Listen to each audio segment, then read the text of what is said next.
Hello, good noon kanatong tanan.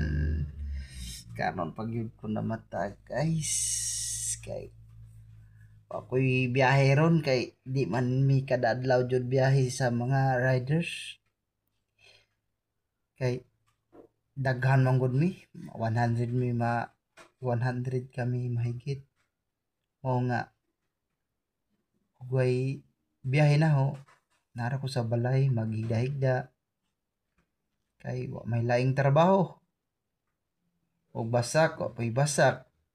Og yuta, wa po'y yuta, igo ra gibalayan. Mao nga dinhi ra jud ko nabuhi sa riders padulong sa Kanumantad Falls. Mao nga og maluoy mo na ho. I-share ninyo, inya subscribe mo na ho. Comment pod karo pong kuanan pod na ho. Ya paluoy lang po follow kay arong maka kuan po ko gamay, maka daghan po ko mga followers ba.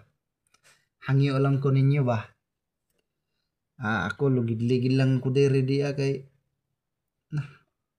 wala ko'y panyudto kay mingaw man among biyahe ron kay basta na LTO hadlok man ang mga baan mo nga ra sa Kanumantad Falls kay wa man sila yung mga prangkisa. Kami na may mga lisensya. Bisan pag na kay lisensya anja pangitaan man gyapon ka og sabod. Mao nga dini ra gyud mi magbiyahe sa Kanumantad Falls kay di naman kinahanglan og lisensya. Amo nga magamping laman mi nga di mi madisgrasya.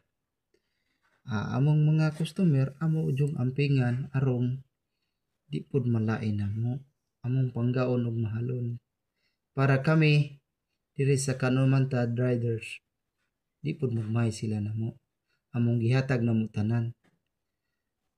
Palihog na lamang ko og follow diha, like, comment. Salamat mama, supchup, I love you.